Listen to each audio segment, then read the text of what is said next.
제가 얼바인에 있었고 그 다음에 새롭게 개척한 교회는 얼바인에서 한 30분 정도 떨어진 부에나 팍이라고 하는 곳입니다. 이렇게 개척교회 목사 불러주셔서 너무 감사합니다. 지난주에 저희 교회에 새로 오신 목사님 한 분이 이렇게 교역자 회의를 하면서 키보드를 연주하시면서 찬양을 인도하셨어요. 근데 너무 키보드도 잘 치시고 또 이분이 영성도 좋고 되게 성품도 되게 훌륭하고 얼굴도 잘생기고 자세히 보면 잘생겼어요. 근데 훌륭한 게 너무 많아가지고 제가 칭찬을 좀 해드렸습니다. 그러면서 이제 제가 다른 분에게는 제가 가진 거는 이 잘생긴 얼굴밖에 없는데 이렇게 은사가 많은 사람들도 있다, 뭐 그런 얘기를 하면서 같이 웃은 적이 있습니다. 여러분, 하나님은요 그렇다고 해서 재능이 많고 또 은사가 많고 모든 것이 다 갖춰진 사람들을 통해서만 일하시는 거 아닙니다.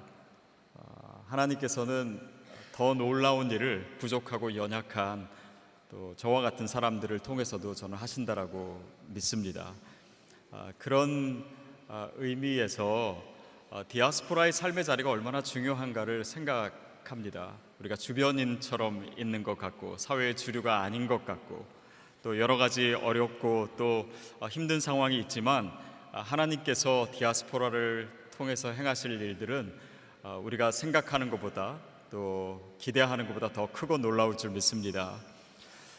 그래서 하나님께서 보니까 이제 디아스포라 대회에 오시는 목사님은 다 정말 유명하신 분이고 큰 교회 목사님들이고 다 그런데 저같이 개척교회 목사도 하나님께서 세워주시지 않나 그런 생각을 해봅니다. 오늘 우리가 읽은 본문 말씀은 야곱이 애굽으로 가게 되는 그 이야기를 다루고 있습니다. 사실 야곱이 애굽으로 가는 이유는요 다른 거 없습니다. 아들 보러 갑니다. 잊어버렸던, 죽은 줄 알았던 요셉이 살아있다라고 하는 그 소식을 듣고 이제 애굽으로 떠날 준비를 하고 또 특별히 지금 있는 가나안 땅에 기근이 있었기 때문에, 가난이 있었고 먹을 것이 없었기 때문에 애굽 땅으로 가게 되는 것이죠. 그것이 현실적인 이유입니다. 그러나 사실은 야곱이 애굽 땅으로 가는 것은 하나님의 더 큰 계획 가운데서 이루어진 일입니다. 그래서 오늘 본문에서 하나님께서 야곱에게 애굽으로 가는 것을 두려워하지 말라, 내가 이미 계획했다, 그래서 너로 인해서 하나님의 큰 계획이 이루어질 것이다 라는 것을 말씀하시죠. 결국 이것은 사실 야곱에게 말씀하시기 전에 먼저 아브라함에게 말씀하셨던 거예요. 그리고 이삭에게도 말씀하시고 또 야곱에게도 두 번이나 확인시켜 주신 것입니다. 결국 그가 아들을 보러 가기 위해서 그리고 가난 때문에, 기근이 있었기 때문에 애굽 땅에 내려간 것은 그가 애굽으로 가는 동기일 수는 있습니다.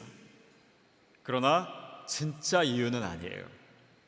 하나님께서는 이 구원의 역사에 놀라운 계획을 가지시고 아브라함을 택하셨고 그가 낳은 자손들을 통해서 이 야곱이 70명을 이끌고 이제 고센 땅으로 가게 되고 거기서 이스라엘 백성들이 많아지고 그들이 애굽에서 나와서 광야 생활을 거쳐서 가나안 땅에 가고 거기서 이스라엘 민족을 이루고 그것을 통해서 온 세상에 하나님의 구원의 역사를 체험하는 그 놀라운 이야기 속에서 지금 야곱을 또 그의 자손을 애굽 땅에 보내고 계신 것이에요. 더 놀라운 이야기가 있는 것입니다. 여러분은 지금 계신 그 삶의 자리에 어떤 이유로 가셨습니까? 탈북하신 분들은 또 북한에 있는 그런 어려운 상황으로 인해서 오셨을 수 있고 또 중국이나 세계 곳곳에 있는 디아스포라로 사시는 여러분들에게는 나름대로 이유가 있을 것입니다. 제가 있는 미국만 해도 자녀 교육을 위해서 온다든지 일 때문에 온다든지 여러 가지 이유가 있을 수 있어요. 그러나 그것은 동기이지 진짜 이유는 아닙니다. 우리가 그거 다 모를 수 있어요. 그러나 하나님께서 우리를 보내실 때는 그냥 그런 현실적인 이유를 넘어선 하나님의 놀라운 계획 속에서 우리를 부르신다라고 하는 사실입니다. 여러분, 한국 교회사의 역사를 보면요, 한 가지 재미있는 것이 있습니다. 한국의 첫 번째 세워진 교회가 어느 교회냐면요, 황해도 소래 마을에 있었던 소래교회입니다.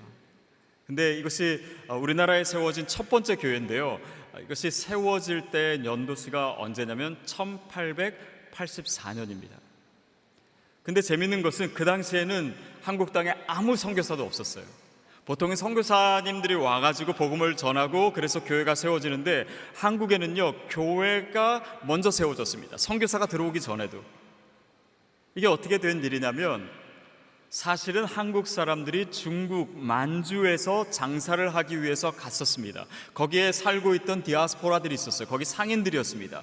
그들이 거기서 선교사를 만나서 복음을 받고 또 성경 번역하는 일을 돕고, 그러다가 한국 땅에 들어와서 세운 교회가 소래교회예요. 그래서 존 로스나 아니면 맥킨타이어 이런 최초의 선교사님들은 1885년에 들어오게 됩니다. 한국 교회가 누구로 인해서 시작됐습니까? 디아스포라를 통해서.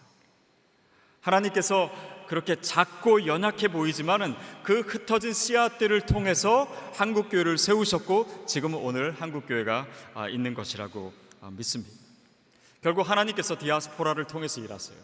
한민족 디아스포라를 통해서 하실 일들이 분명하기 때문에, 하나님의 계획이 너무나 선명하기 때문에 또 우리 이사장님에게도 꿈을 꾸게 하셨고, 또 말씀하셨고 또 오늘 우리가 이렇게 모이게 된 것입니다.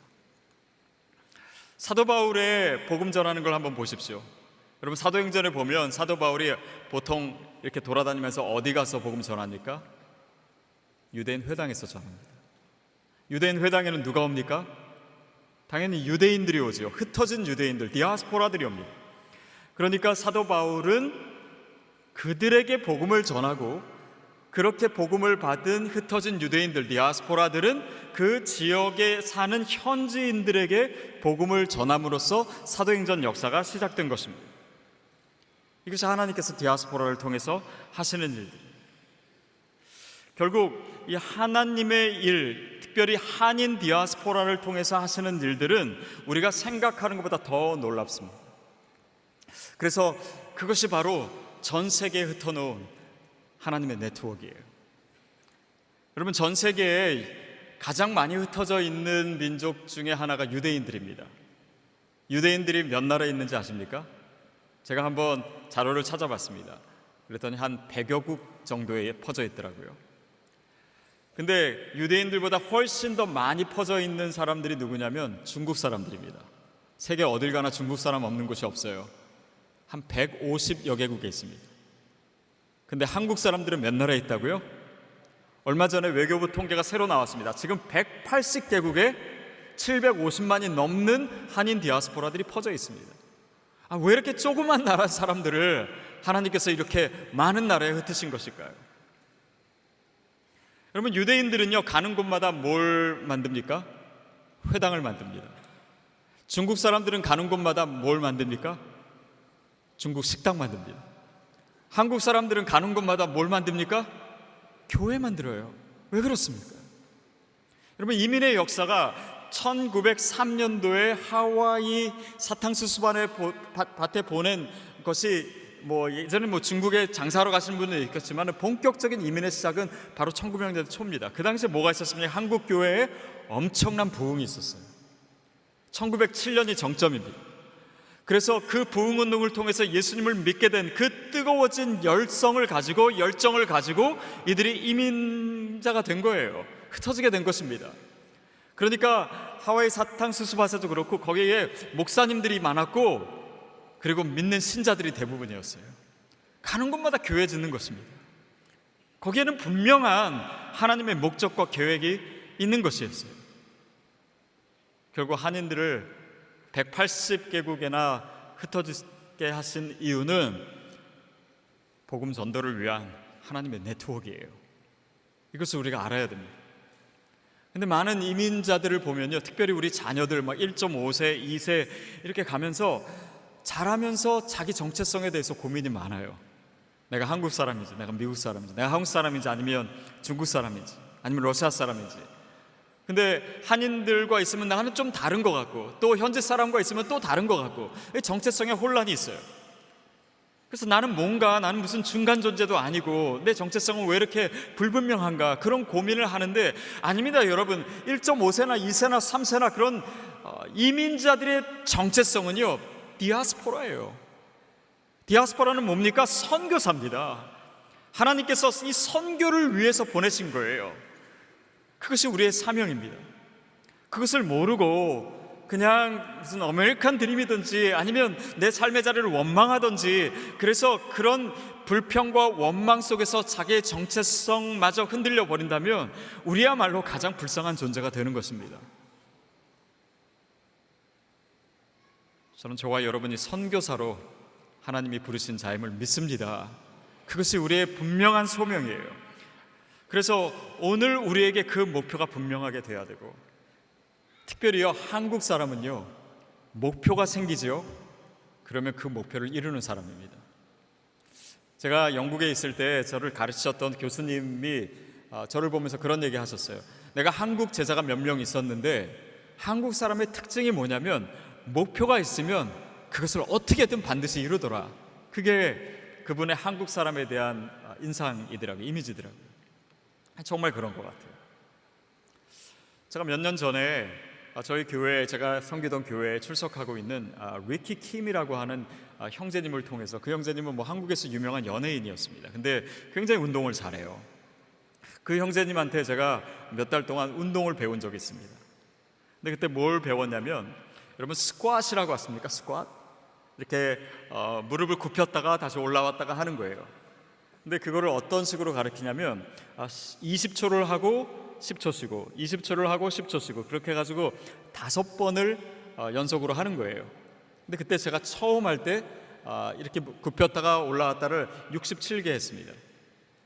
별로 잘한 건 아니에요. 근데 이 숫자가 좀 제 체력이 너무 딸리는구나 라는 생각이 들어가지고 좀 나름대로 연습을 했어요. 그래서 어느 날 100개를 했습니다. 그래서 제가 그 형제님한테 좀 자랑을 했어요. 내가 100개를 했다고. 그랬더니 100개 해도 그게 별로 잘하는 게 아니래요. 그러면 몇 개를 해야지 잘하는 거냐 그랬더니 그렇게 20초, 10초, 20초, 10초 5번 동안 150개를 하면은 괜찮게 하는 거다 그러더라고요. 그래서 제가 또 연습을 했습니다. 연습을 해서 처음에는 그게 굉장히 어렵다고 느껴지고, 그게 0.67초에 하나씩 해야 되기 때문에 나한테 가능할까, 그렇게 하다가 어느 날 150개를 성공을 했어요. 그래서 가서 제가 또 자랑을 했습니다. 내가 150개를 했다고. 그랬더니 사실은 150개도 별로 잘한 게 아니래요. 그러면 진짜 잘하는 건 뭐냐 했더니 5회가 아니라 10회를 연속으로 해가지고 300회를 하면 잘하는 거래요. 그건 나에게 정말 불가능한 거다 이렇게 얘기했습니다. 근데 또 자존심이 있어가지고 나름 연습을 열심히 했습니다. 그래서 2017년 3월 27일 날 제가 300개를 성공했어요. 여러분 믿거나 말거나. 그래서 제 스스로 너무 뿌듯해했던 적이 있습니다. 그래서 제가 300개를 했다고 그때 저랑 같이 교제하던 그분도 연예인인데 차인표 씨한테 이 얘기를 했더니 그분이 그러더라고요. 자기는 1000개를 한다고. 그 목표까지는 제가 세우지는 않았습니다만은, 이 한국 사람들은 저처럼 약한 사람도 목표가 세워지면은 저는 그것을 하는 사람이라고 믿습니다. 여러분, 한인 디아스포라에게 목표가 무엇입니까? 전 세계에 흩어져 있는 이 한인 디아스포라를 통해서 이 21세기의 하나님의 복음이 땅끝까지 퍼지게 하는 것, 그것이 저와 여러분의 목표인 줄 믿습니다. 그렇다면 그 목표는 우리의 삶을 통해서 반드시 이루어지는 것이에요. 특별히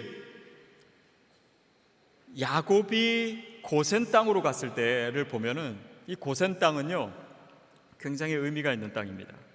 애굽의 가장 비옥한 땅이지요.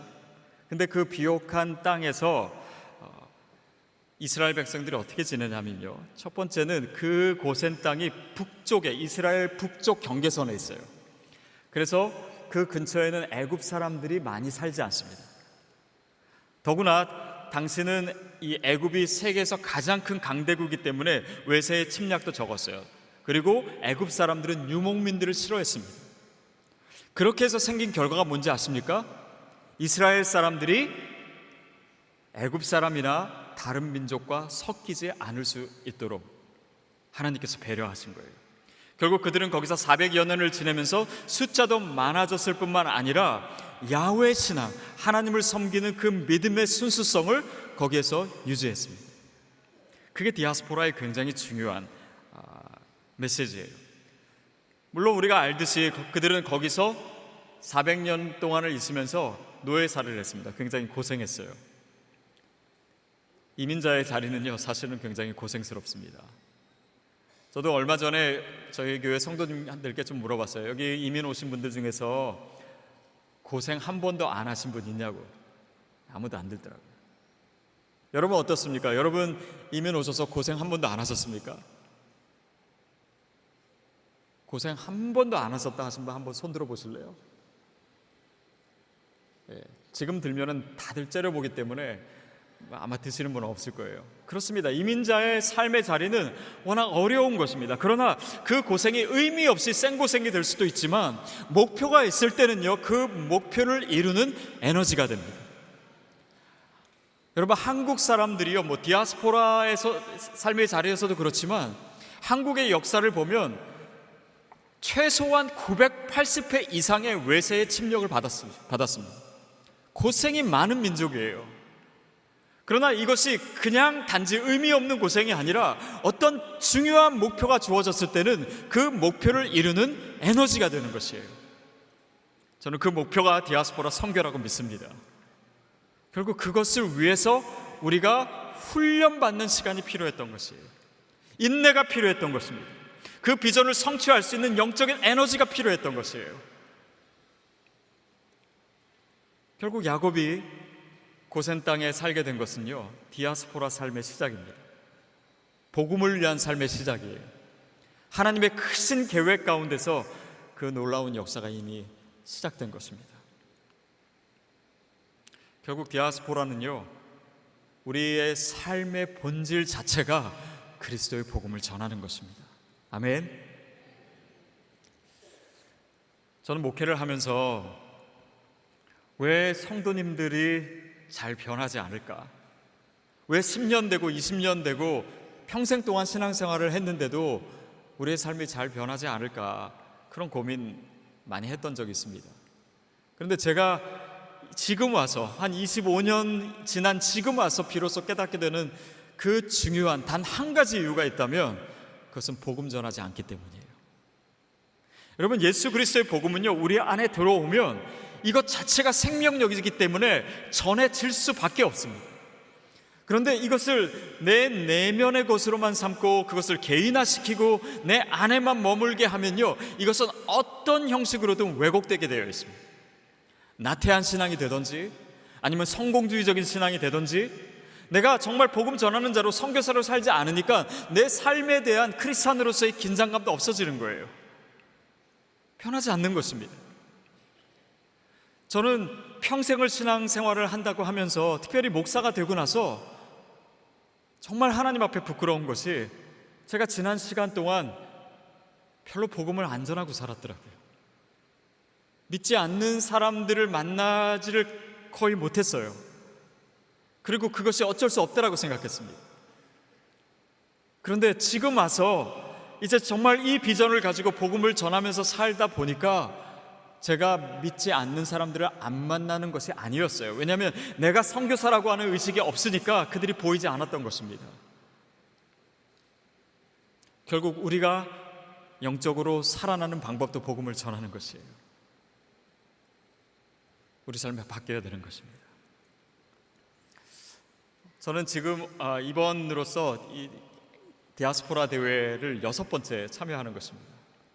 근데 2017년 독일에서 디아스포라 대회 할 때 그때 디아스포라 선교를 위해서 헌신할 사람 이렇게 적어 넣으라 그래서 저도 이름을 적어냈습니다. 그때 사실은 특별한 생각이 있었던 건 아니에요. 그냥 이사장님 눈치 보여서 썼을 수도 있고 아니면 한 사람이라도 더 이름이 많아져야 되겠다 이런 생각으로 별 의미 없이 사실 썼습니다.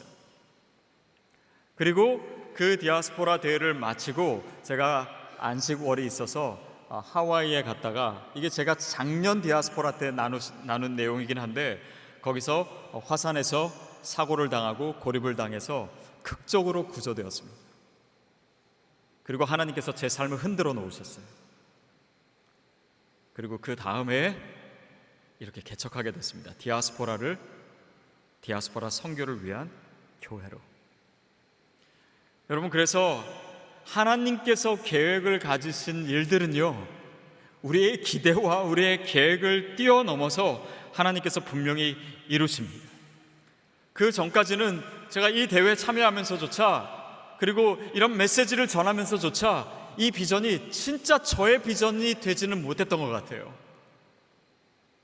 그러나 하나님께서 그것에 대해서 계속해서 말씀하시고 그 비전이 너무나 분명해지니까 있던 교회를 용기를 내서 그만둘 수가 있었고, 그리고 전적으로 디아스포라 선교를 위한 교회를 시작하게 되었습니다. 이것이 디아스포라 선교에 헌신했을 때 하나님께서 우리의 삶을 이끄시고 또 축복하시는 저는 방법이 아닌가 싶습니다. 저는 저와 여러분에게 이 귀한 비전을 다시 한번 나누면서 우리의 삶의 자리를 다시 영적으로 해석할 수 있게 되기를 바랍니다. 몇 년 전에 들었던 이야기 중에 하나는 한국교회 이단들이요, 지금 전 세계에 많이 흩어져 있습니다. 신천지도 많이 퍼져 있고요, 하나님의 교회라고 하는 안산원 이단도요, 전 세계 170개국 이상에 퍼져 있습니다. 근데 그것 보세요. 그 사람들이 이단인데도 불구하고 전 세계의 네트워크를 가지고 있어요. 그래서 그들이 가지고 있는 그 잘못된 교리를 전하기 위해서 헌신하고 있습니다. 그런데 지금 전 세계에 흩어져 있는 6,500개 이상의 이 한인 이민교회는요, 그런 네트워크가 별로 없습니다. 이 비전이 정말 하나님께서 우리를 왜 이곳에 보내셨는지, 왜 이렇게 많은 한인들을 여러 나라에 흩으셨는지, 그리고 이렇게 많은 교회들을 주님께서 세우셨는지, 우리가 그 비전을 알 때 이 비전 안에서 하나가 된다면 저는 이 21세기가 놀라운 디아스포라 선교의 시대가 될 걸로 확신합니다. 제가 아는 선교사님들이나 아니면 또 선교학자들한테 꼭 이 비전을 나눕니다.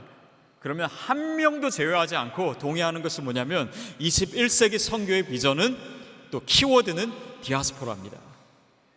그것은 피할 수 없는 사실이에요.